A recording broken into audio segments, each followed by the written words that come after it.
Story 1 title, The Reptilian Ruse. In the small, quiet town of Ravenwood, something sinister was lurking beneath the surface. It was a chilly October night when Sarah, a young and curious journalist, arrived in search of a captivating story for her newspaper.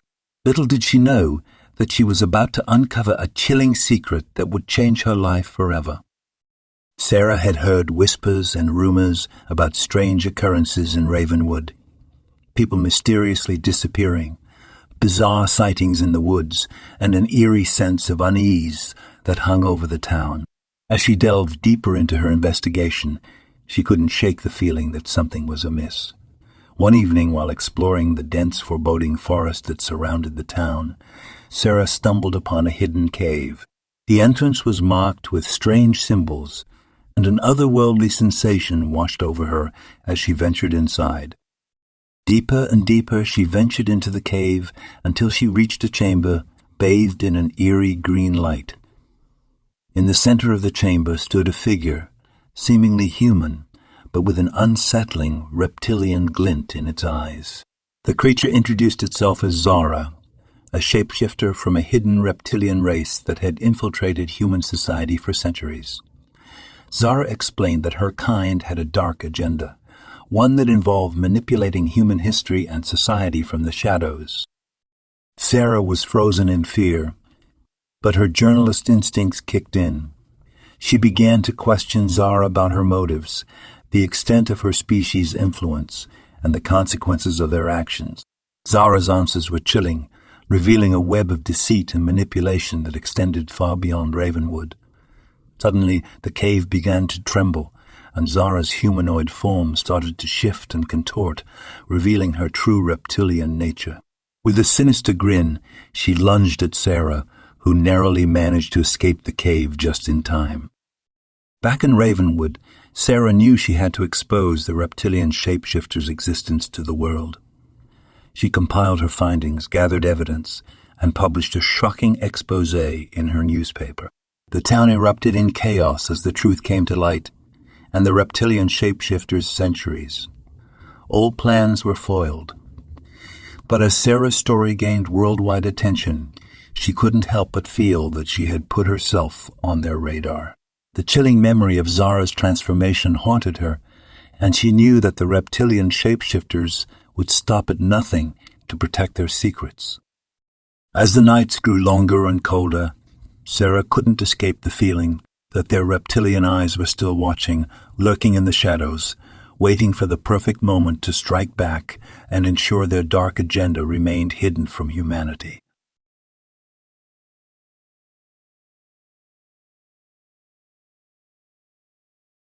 Story 2 title, The Enchanted Labyrinth. In the heart of the dense Amazon rainforest, there lay an ancient, forgotten labyrinth, known only to the indigenous tribes as El Sendero Maldito, the cursed path. The locals spoke in hushed tones about the eerie occurrences within the labyrinth's twisted corridors, but few dared to venture near it. One man, however, was driven by an insatiable curiosity. Lucas, an intrepid archaeologist, arrived in the Amazon with the sole intention of unraveling the mysteries surrounding El Sendero Maldito. He had heard whispers of a hidden reptilian shapeshifter that guarded an unimaginable secret at its heart. As Lucas delved deeper into the labyrinth, the air grew thick with an oppressive sense of dread. The walls seemed to pulsate with a sinister energy, and the very ground beneath his feet felt alive. The labyrinth was not like any other structure he had encountered. It was as if it had a malevolent consciousness of its own. In the labyrinth's heart, Lucas stumbled upon a chamber adorned with intricate hieroglyphic carvings. At its center stood an ancient stone pedestal. Upon it rested a peculiar gem-encrusted amulet, the likes of which he had never seen. As Lucas reached for the amulet, the labyrinth itself seemed to come to life, its walls shifting and reshaping, trapping him within its nightmarish embrace.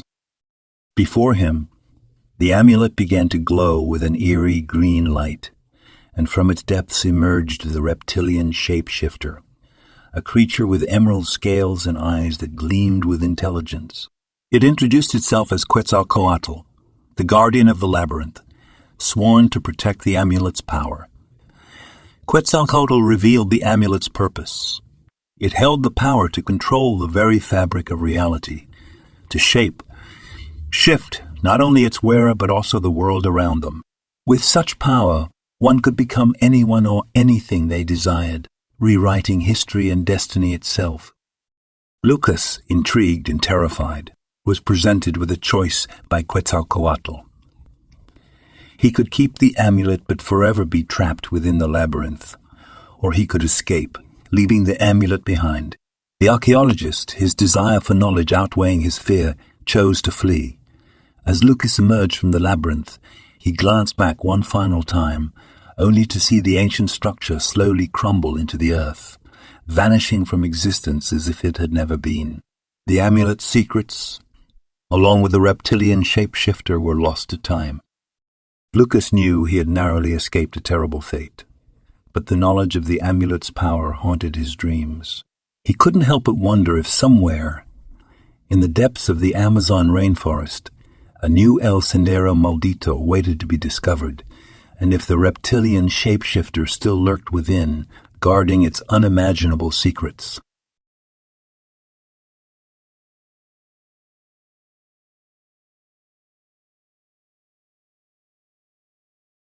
Story 3 title: Chronicles of the Shapeshifter. In the remote coastal town of Harrow's End, nestled between jagged cliffs and the unforgiving sea, a sinister legacy plagued its history. For generations, the townsfolk whispered tales of a malevolent reptilian shapeshifter that had haunted them across the ages.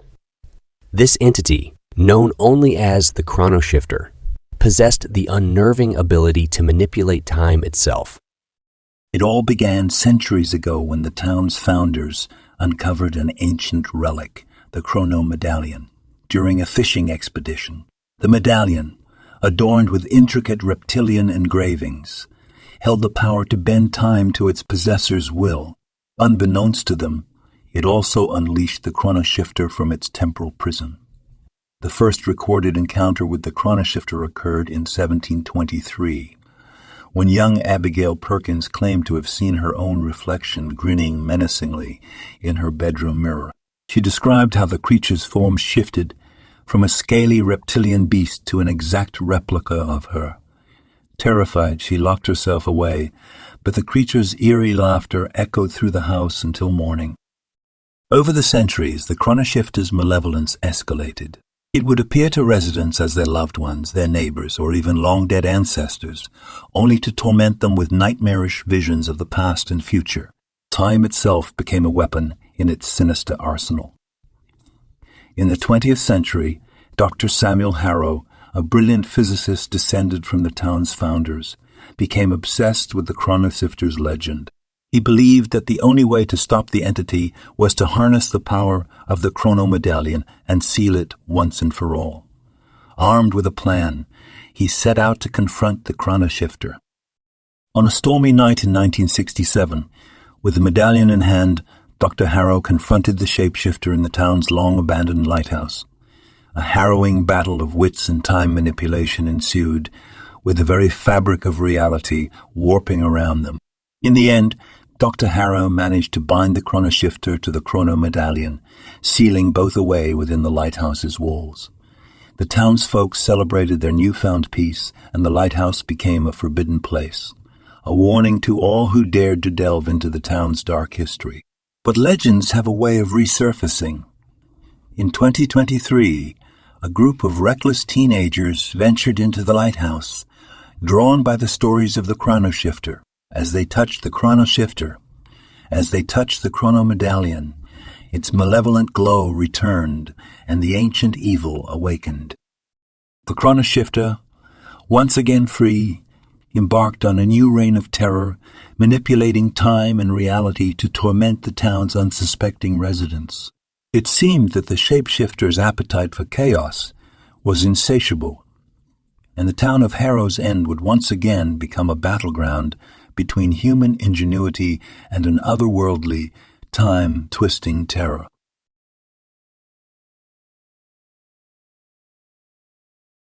Story 4 title: The Shapeshifter's Ritual. Deep in the heart of the Louisiana bayou, where the oppressive humidity weighed like a shroud, there existed a remote village named Bayou Terreur.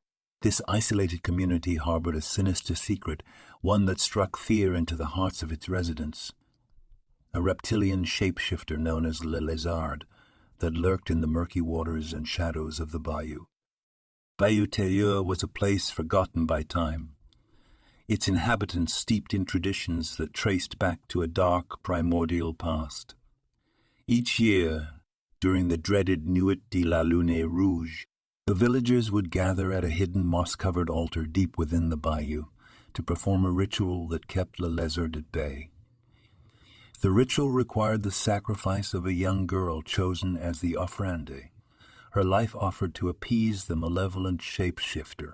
The villagers believed that by doing so, Le Lézard would spare the rest of the community from its insatiable hunger. In the summer of 2023, outside Eclair, an investigative journalist seeking a sensational story arrived in Bayou Terreur, unaware of the darkness that enveloped the village. She soon discovered whispers of Le Lézard and the Nuit de la Lune Rouge, and her curiosity led her to dig deeper. As the night of the ritual approached, Claire began to uncover unsettling details about the villagers' involvement. She befriended Marie, a local girl who'd been marked as the offrande, and the two forged a desperate plan to escape the village before the ritual could take place.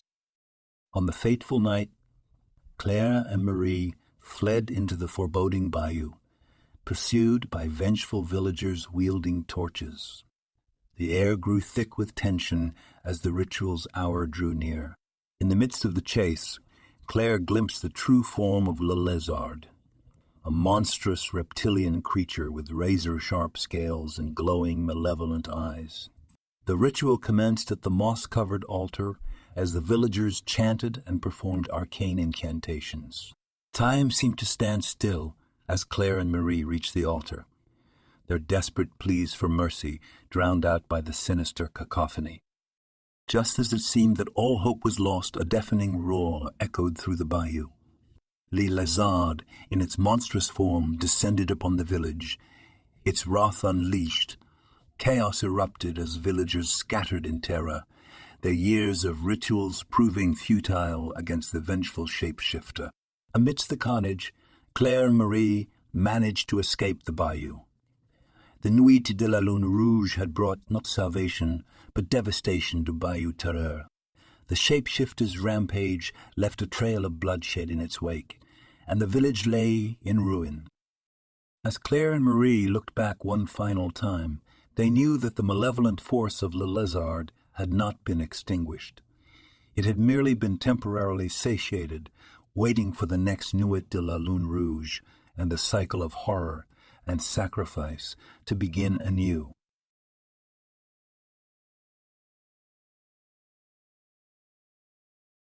Story 5 title: Serpent's Masquerade. In the dimly lit streets of New Orleans, a series of gruesome murders sent shockwaves through the city. Each victim was found mutilated and drained of blood, their lifeless bodies bearing a strange snake-like bite mark. Rumors swirled that a sinister presence, a reptilian shapeshifter, was lurking in the shadows, leaving a trail of death and terror. Detective Emma Blake, known for her unflinching determination, was assigned to the case. She delved into the chilling investigation, uncovering a disturbing pattern that suggested the murders were not random but part of a calculated, ritualistic spree. As Emma dug deeper, she encountered Dr. Nathaniel Moreau, a herpetologist with a dark secret. He had been studying an ancient artifact, a cursed serpent amulet, believed to grant its possessor the power to transform into a serpent at will. What Nathaniel didn't know was that he had unwittingly become the vessel for the shape-shifting reptilian entity. The creature known as the Serpent Lord emerged from the depths of the amulet, taking control of Nathaniel's body during moments of weakness or intense emotion. It hungered for blood and reveled in the chaos it wrought. Emma and Nathaniel formed an uneasy alliance as they raced against time to stop the Serpent Lord's reign of terror. they discovered a sinister connection between the amulet and the city's voodoo culture, a dark ritual that had inadvertently summoned the creature into their world. The Serpent Lord's presence grew stronger, its shape-shifting abilities allowing it to blend seamlessly with its surroundings. Emma and Nathaniel found themselves questioning their trust in each other as paranoia set in. Was Nathaniel truly an ally? Or had the Serpent Lord already taken control? The investigation led them to an eerie voodoo ceremony deep within the Louisiana swamps, where the Serpent Lord intended to complete a ghastly ritual that would grant it immortality. Emma and Nathaniel confronted the creature in a heart-pounding showdown. In a blood-soaked battle, Emma and Nathaniel fought to break the curse of the serpent amulet and banish the creature once and for all. The dark waters of the swamp ran red as the two of them desperately struggled to reclaim Nathaniel's body. As dawn broke over the swamp, a chilling silence descended. The Serpent Lord, defeated and weakened, slithered back into the amulet, its malevolent presence sealed once more. Emma and Nathaniel, scarred by their harrowing ordeal, knew that the Serpent Lord's evil could never be fully eradicated. The serpent amulet would forever remain a cursed relic, a malevolent entity biding its time, waiting for a new vessel to continue its reign of bloody terror in the dark, haunted streets of New Orleans.